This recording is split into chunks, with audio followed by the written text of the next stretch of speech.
औज़ुबिल्लाहिमिनश्शैतानिर्रजीम बिस्मिल्लाहिर्रहमानिर्रहीम। Welcome to टिकी maths.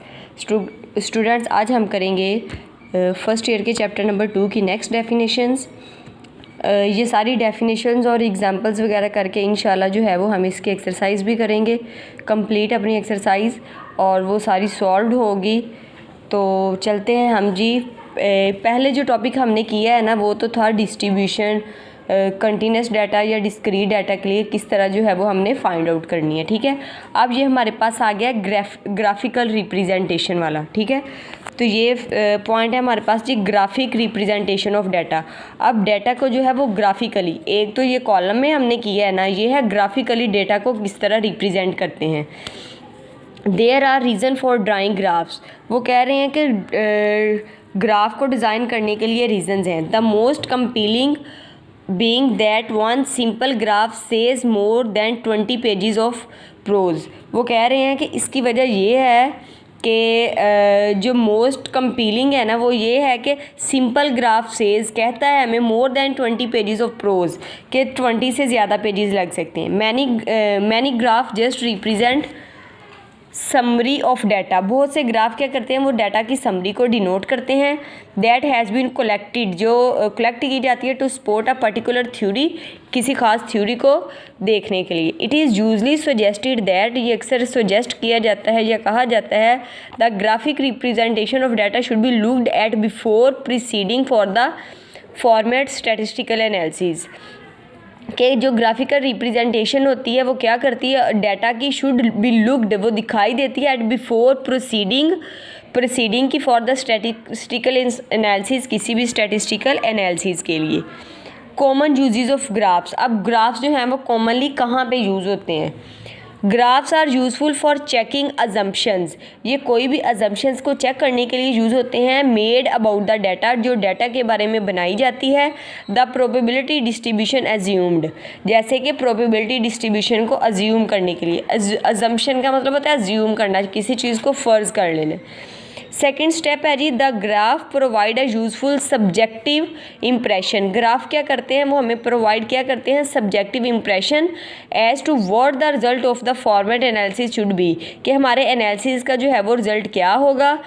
This serves as a check on calculation, इससे हम कैलकुलेशन को अपनी को चेक कर सकते हैं। एंड स्टैटिस्टिकल मैथडोलॉजी यूज, और कि कौन सी स्टैटिस्टिकल मैथडोलॉजी वो है इस पर हमने यूज़ की है। Always believe your common sense. वो कह रहे हैं कि अपनी कॉमन सेंस को यूज़ करें before arithmetic calculation, arithmetic calculation से पहले। Because for some problems calculation will be obvious from a graph. वो कह रही हैं क्योंकि कुछ प्रॉब्लम्स के लिए जो कैलकुलेशन है वो हमने जो है वो ग्राफ पे बनानी होती है, उसको देखना होता है।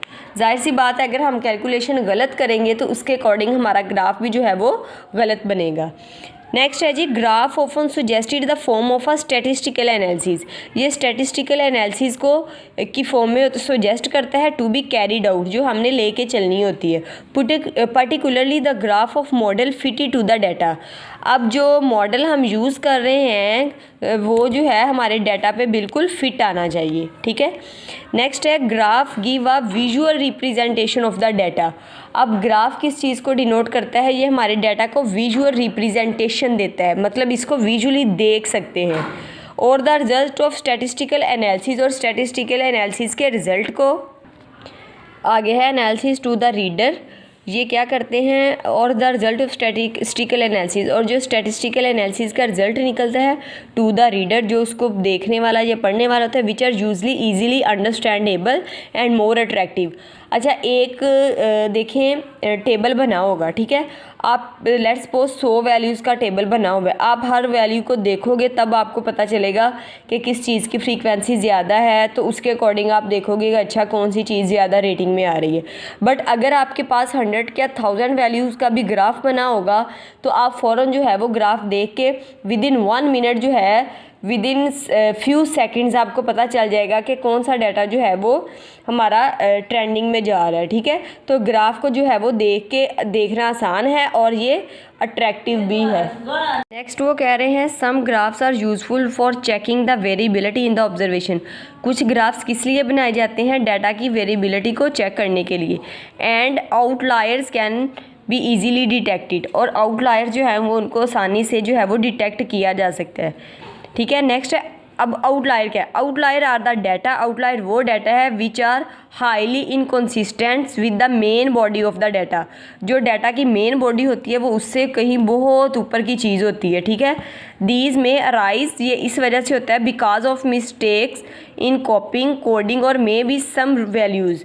वो किसकी वजह से होता है, आउटलायर्स किस वजह से आते हैं, वो किसी गलती की वजह से इन कॉपी में या उसके कोडिंग में या उसकी वैल्यूज़ जो हैं उसके पुट करने में कोई ना कोई जो है वो प्रॉब्लम आ जाती है। नेक्स्ट वो कह रहे हैं कि data different from the rest of the data, जो बाकी सारे डाटा से मुख्तलिफ होता है, जस्ट देयर ओन, मतलब वो खुद में कोई चीज़ होता है, बाकी सारे डाटा से वो सेपरेट होता है। अब है जी important point for drawing graph. अब ग्राफ को बनाने के लिए जो है वो किस चीज़ की ज़रूरत है, कौन सी चीज़ इंपॉर्टेंट है। There are a number of points, वो कह रहे हैं बहुत से पॉइंट्स हैं वर्थ कीपिंग इन माइंड, जो कि माइंड में रखे जाते हैं व्हेन ड्राइंग ग्राफ, जब हम ग्राफ को बनाते हैं। The most important of these are, इनमें से जो मोस्ट इंपॉर्टेंट है वो कौन से हैं। फर्स्ट ऑफ ऑल है clearly labelled axis with the names of the variable, मतलब जब ग्राफ हमने बनाना होता है तो उसको हम एक्स एक्सिस या वाई एक्सिस पे जो लिखते हैं वो कह रहे हैं कि वो क्लियरली लेबल होना चाहिए। ठीक है, and the unit of measurement, मतलब एक साइड पे हम वेरिएबल का नेम लिख रहे हैं, दूसरी साइड पे उसका यूनिट लिख रहे हैं जिसको मेजर करना होता है, तो एक्स और वाई एक्सिस पे वो जो है वो क्लियरली डिफाइन किया जाना चाहिए, लेबल होना चाहिए। नेक्स्ट है जी keep the units along each X axis uniform regardless of the scale chosen for the axis. वो कह रहे हैं कि जो भी हम यूनिट यूज़ कर रहे हैं वो यूनिफॉर्म होना चाहिए, वो ये नहीं कि स्केल जो है वो कोई बड़ा अजीब सा जो है वो आप चूज़ कर लें। थर्ड पॉइंट है जी कीप द डायग्राम सिंपल, अपनी डायग्राम को हमेशा सिंपल रखें, ये ना हो कि आपकी डायग्राम जो है वो अजीब सी नज़र आए, देखने में भी अजीब लगे और उसका डाटा भी जो आपका जो है वो पेज से कहीं बाहर जाता हो। अवॉइड यानी अननेसेसरी डिटेल, मतलब उसमें हमें गैर ज़रूरी डिटेल नहीं डालनी चाहिए, जो मेन पॉइंट है जो आपका फोकस है उसी पे जो है वो आपने ग्राफ ड्रॉ करना है। नेक्स्ट वो कह रहे हैं a clear and concise title should be chosen to make the graph meaningful, graph को मीनिंगफुल बनाने के लिए, ग्राफ को और जो है वो अच्छा बनाने के लिए क्या होना चाहिए, आपका जो आप उसको टाइटल दे रहे हैं, मतलब ग्राफ का जो टाइटल है जो आप एक्स एक्सिस या वाई एक्सिस पे राइट कर रहे हैं वो क्या होना चाहिए, वो मीनिंगफुल होना चाहिए। ठीक है, नेक्स्ट वो कह रहे हैं if the data on different graphs are to be measured always be identical, use identical scale. अगर डिफरेंट ग्राफ्स का डाटा मेजर करना हो तो क्या करना चाहिए, तो आपको उसके लिए आइडेंटिकल स्केल यूज़ करना चाहिए, मतलब हर ग्राफ के लिए जो आपका स्केल है वो सेम होना चाहिए, ये नहीं कि एक ग्राफ के लिए डिफरेंट हो, दूसरे के लिए डिफरेंट हो और तीसरे के लिए डिफरेंट हो। नेक्स्ट स्टेप लास्ट है जी इन द स्कैटर्ड प्लॉट, जो स्कैटर मतलब बिखरा हुआ जो पॉइंट्स कहीं कहीं जो है वो हमारा प्लॉट बना होता है, don't jump up the dots को जंप मत करें। This make it likely that you will be apparent pattern in any random scatter of plot, ये मतलब आपका ग्राफ ऐसा होना चाहिए, स्कैटर पॉइंट ऐसे होने चाहिए कि वो यूँ लगे कि रैंडम जो है वो आप उसको रैंडमली जो है वो ड्रॉ कर रहे हैं। ठीक है, नेक्स्ट स्टेप है the general approach which should be use to analyse the data is as follows. क्या अप्रोच होनी चाहिए आपके डाटा को एनालाइज करने के लिए, वो कौन से स्टेप्स हैं। फर्स्टली वो कह रहे हैं कंस्ट्रक्ट एन अप्रोप्रिएट डायग्राम, एक अप्रोप्रिएट डायग्राम आपकी होनी चाहिए, and summary of the data, और जो डाटा की आप समरी दे रहे हैं, जो आपको डाटा को रिप्रेजेंट कर रहे हैं, and come to an initial impression, और जो आपका इनिशियल एक्सप्रेशन है जहाँ से आप उसको स्टार्ट करने हैं, कंसर्निंग द क्वेश्चन पोस्ड। ठीक है, वो किससे होना चाहिए, उस क्वेश्चन के अकॉर्डिंग होना चाहिए जो क्वेश्चन दिया गया है। This is known at exploratory data analysis, तो इसको क्या कहते हैं, एक्सप्लोरेटरी डाटा एनालिसिस भी कहते हैं। नेक्स्ट वो कह रहे हैं follow this up with an appropriate form and analysis of data, इसको फॉलो करें जो भी आपको डाटा दिया गया है उसको एनालाइज करने के लिए। नेक्स्ट वो कह रहे हैं compare the result of the form and analysis, जो आपने एनालिसिस किया है फॉर्म एंड एनालिसिस उसके रिजल्ट्स को कंपेयर करें विद योर इनिशियल एक्सप्रेशन, आपके जो इनिशियल एक्सप्रेशन थे उसके साथ, and worry if they differ greatly, और वो कह रहे हैं कि अगर इनमें डिफरेंस आए तो वरी मतलब ये जो है वो परेशानी वाली बात है कि इतना डिफरेंस जो है वो क्यों आ रहा है।